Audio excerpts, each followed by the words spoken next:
Hello and welcome to another episode of Andy's Chomping at the Bit, brought to you by Big Andy Media, the official sponsor of every Andy's Chomping at the Bit. So, as promised, I am doing this show without the fancy set in the background, and it's the basement of my sober living house that I'm staying at. And the rusty cabinet makes it so you know that it's real. Uh, but anyway, I figured what better topic with this big change in my life since the last time I did a show um, than the topic of change. It's the perfect topic for me right now because there's a lot of things that have changed. Uh, most of them are good things. So I've been able to, I relocated, as I think I mentioned in the update, to Grand Rapids from Ludington. I managed to maintain my sobriety from all this, which is, I can't explain how huge of an accomplishment that is in itself. But yeah, I am staying at sober living, uh, and it wasn't a change I ever saw coming, uh, but it's a very good change.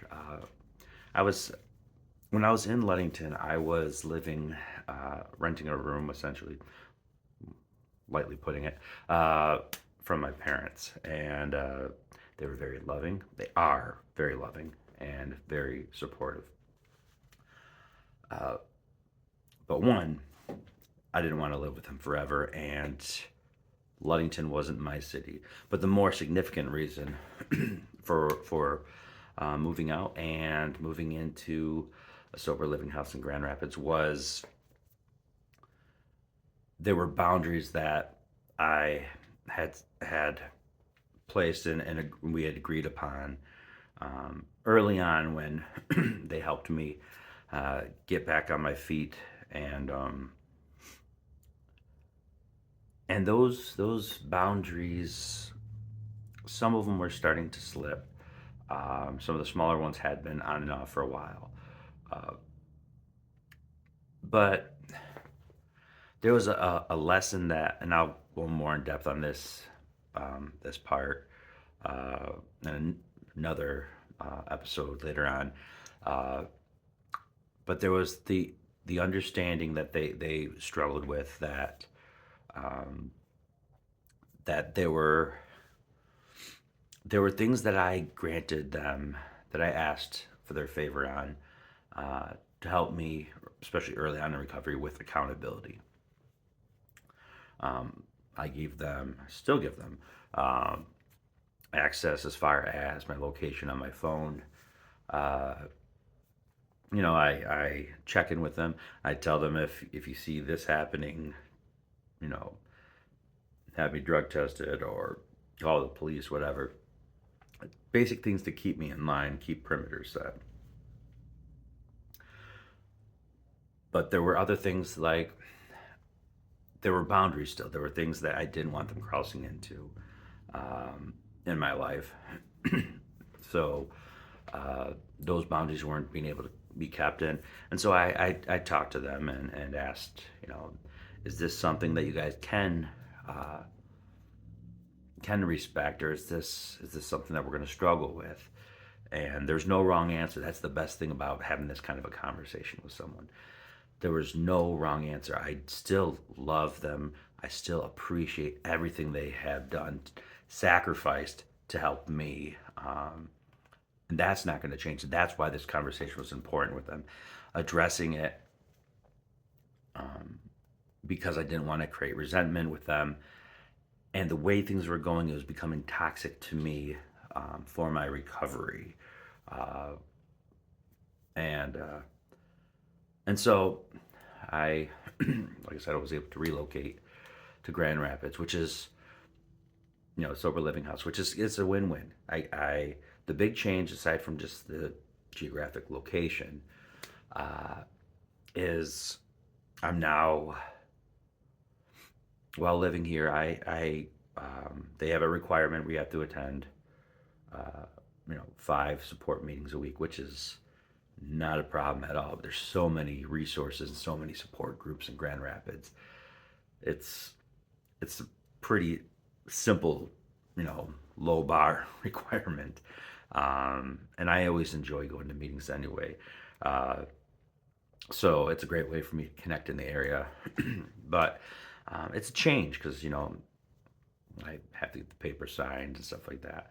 Uh, the market's better for Big Andy Media in general. I've had to adjust though, because aside from Big Andy Media, I've been looking to bring in additional stable employment, and I found, I guess, the hard way that actual IT IT jobs uh, are harder to get than I thought when you have a past that involves poor decisions with retail and retail fraud. Um, so I've had a little bit of an adjustment there as far as the wake up on it, uh, but the change is inevitable. That's really what I'm trying to get at. So I can fight the change, but all fighting change does is lead to suffering. Um, there's I read this recently. The only thing that's forever is change. And there's truth to that. And I resisted it my whole life, or most of my life, I should say, not my whole life. The idea of change, because when changes happen, that means you have to let go of things. You have to let go of things that you enjoy sometimes, some things that you love. Um, you know, there's people in your life. Some will pass, whether it be, you know, death, pass, or they're no longer part of your life. Friends, loved ones, you grow apart sometimes, and it's hard to accept that. But at the same time, over time, new people come into your life, new friends, new loved ones. It's it's, I guess it's part of the cycle of life that, you know, things are a little fluid with change, and we often cling to it because we cling to what we currently are in because it's sometimes more comfortable. I can say that, at least that was one of my struggles when I left high school. Actually, it wasn't facing the reality of real world. It was I personally had a great time in high school with the extracurricular activities. I From going early on from hockey, and then later on I did cheerleading. Loved both of them. I did a lot of performing arts, so spent a lot of time on stage. Had some great audiences. Had the opportunity to perform and travel with some really amazing people. And then it was like a snap of your fingers, and it was gone.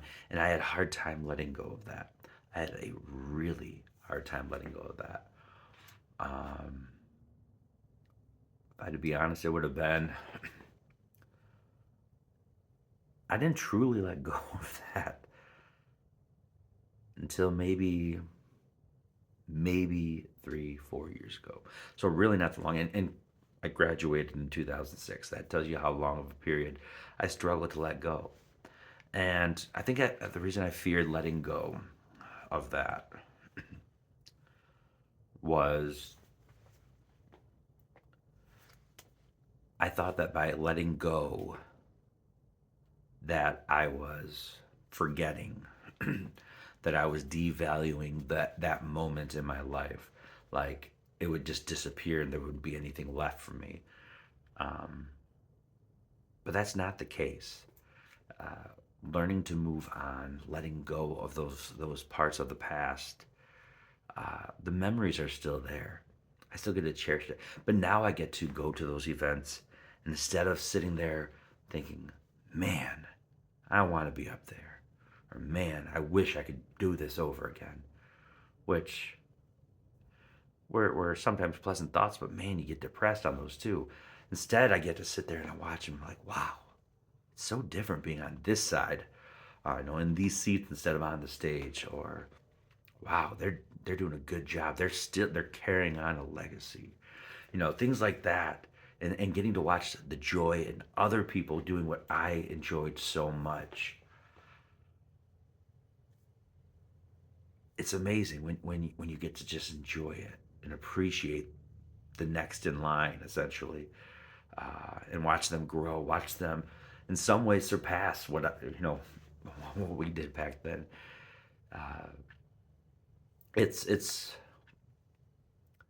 a freeing gift when you stop fighting change. When I stopped fighting it and I just started embracing it, and like I said, that part I didn't let go for quite a while until a few years ago, but I really didn't embrace the idea of change across the board and accepting that part of the transition, that things aren't always going to go the way I want them to, but and things that I love are eventually going to fade out, but that's okay. That was part of my chapter in that, and sometimes you got to turn the page, a new chapter. That's it's a special thing, and when I'm not fighting it, when I embrace it, it helps me moving forward too. Not letting go can sometimes, it can be a crutch, and and it can lead to addictive behavior in itself. And so this is just an example of addictive behavior, and it doesn't necessarily mean that the person's an addict, but one of the things that I struggled with is I struggled with keeping stuff. I didn't, material, not necessarily because of monetary value. I kept things because they were a part of my past, and I felt by throwing them away, I was throwing away that memory, throwing away that part of my past. Um, but the problem with that is you end up getting tubs of stuff, you know, papers and pictures. Some of the pictures I keep. I mean, I keep pictures. You can digitally keep those.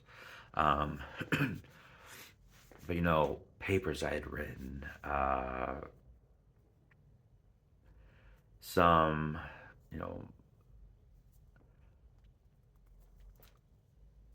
some of the programs for performances I was in. I kept all of those things and in boxes, and it added up to a lot of boxes.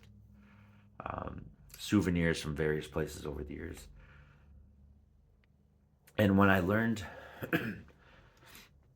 or when I started embracing, I should say, and I should say learned, when I started embracing the idea of not fighting the change, not trying to hold on to the past, and just going with the change.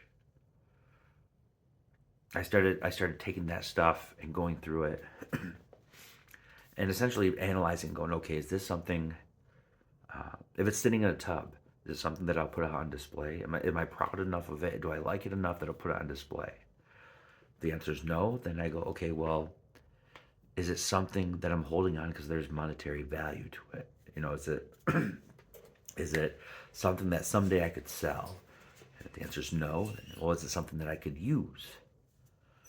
Still no? Well, is it something that I can hand down to someone and they will find value in it sometime as far as use? And if the answer is still no, then I let go. And if it's something that I want to remember, I can always take a picture of it. I have a digital copy of it. I did that with um,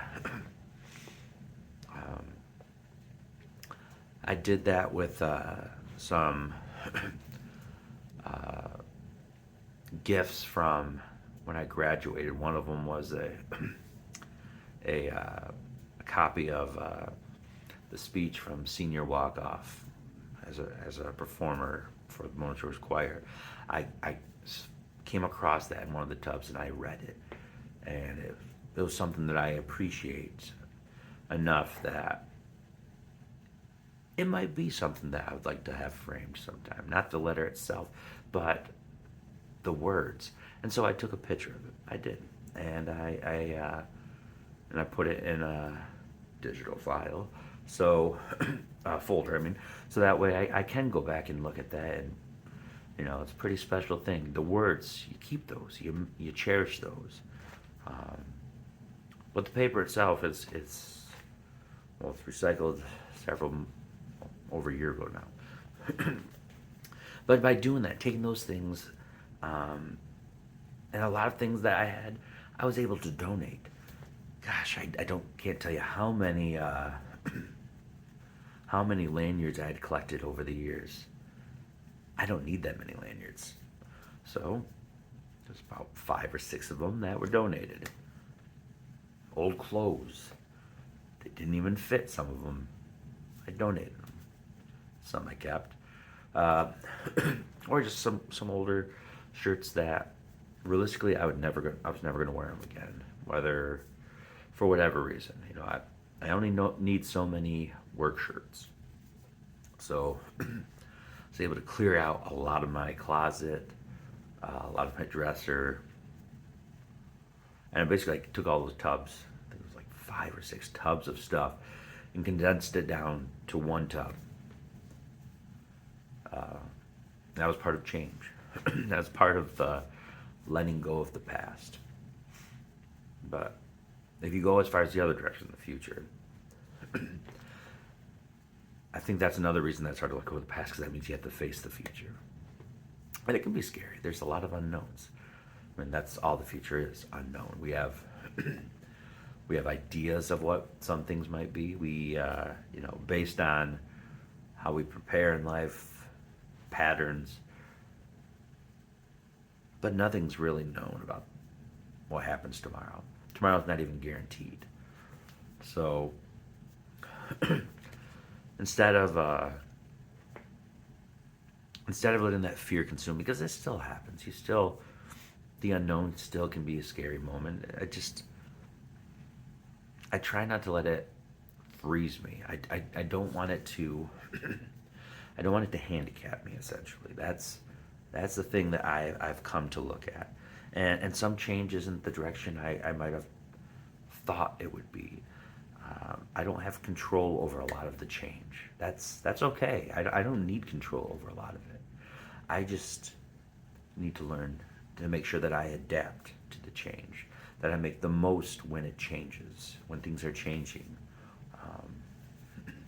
Not to get caught up on things that change in a way I don't like, if I don't have control over any of that. There's some things I can control. There's some things I can influence. But then there's things that I have absolutely no control or influence over. And accepting those things and just letting them go isn't always easy. So it's one of those, it's a continuous work in progress. Where I'm at today, I won't be at tomorrow or a year from now. That's not a bad thing. It's part of growth. With change comes growth. Learning, falling, failing, getting up, learning again, applying what you learned. That's part of the journey. That's you can look at it as a negative, or you can look at it as an opportunity. And it's an experience. Everything we do, whether it turns out the way we wanted to or it goes horribly wrong, it's an experience. It's a memory. Some of the things that bother you today, some of the worst, most painful moments you have today, the big picture won't really mean much. That's okay. That's great.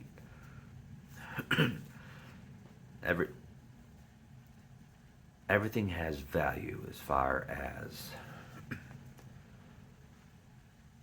for learning, essentially. So if someone else has made a mistake, I can learn from it. I don't have to repeat. I don't have to make that same mistake.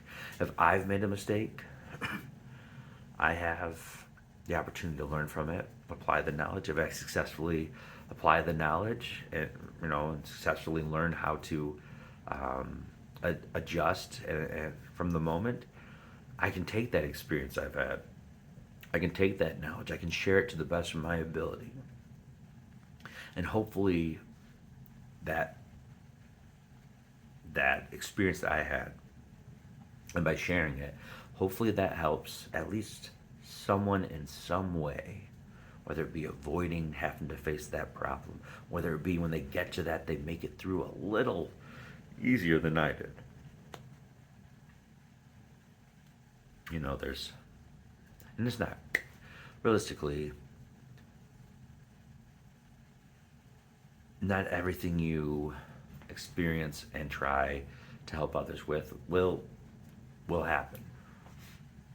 Gosh, I can't tell you how many times early on in my recovery, and by early on I mean 2017, I relapsed several times from 17 to 2022. Uh, how many times people gave me some really good advice, or they just told me their own experiences and how it affected them and what they had to do to personally get off the ground.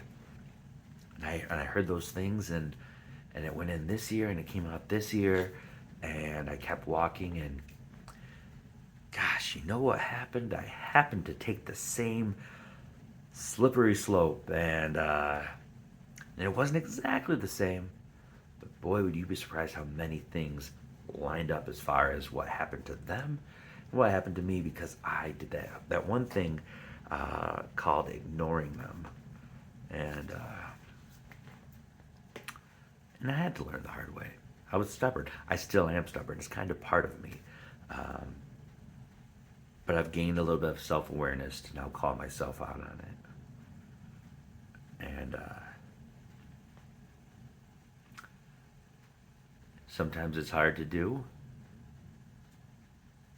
but I can say I feel better for it. Growth in itself is the blessing of change right there.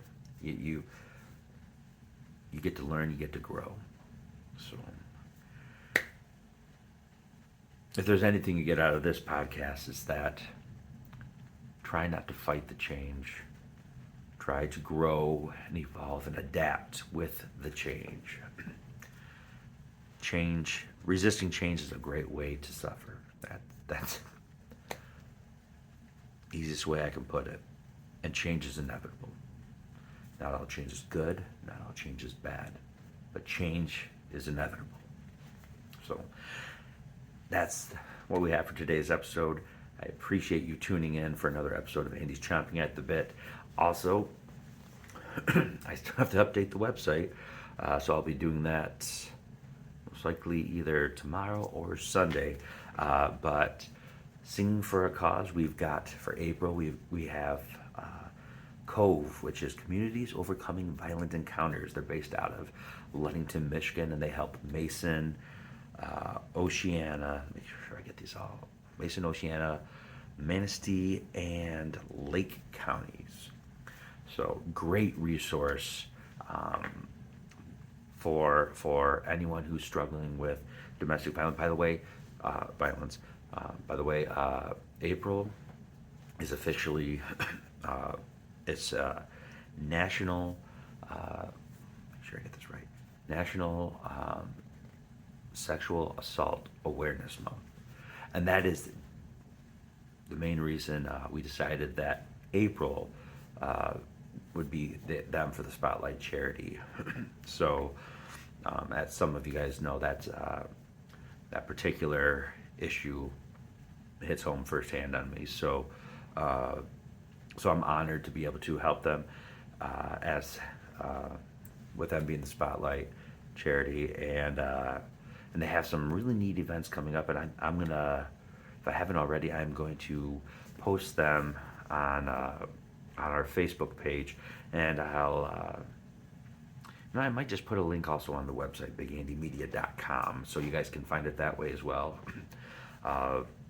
But yeah, I'll be doing on the second and the fourth Sunday of this month. I will be doing a performance. It won't be a live performance because, as you can tell, it's not really the best uh, environment for that. However, I could do that technically. I do have piano right behind me, and I might record it still here until we get a location for the environment. Hopefully, with the option of a live audience as well. So uh, stay tuned for that. But yeah, they'll be our spotlight charity that we get to that I get to assist uh, this month, and so I look forward to that very much. And like I said, I'll update the website this weekend. So thank you guys for tuning in. Thank you for your support. Every bit of it, I'm grateful for. So have a great weekend, and I will see you guys again on Monday for another Daily Biscuit. So take care.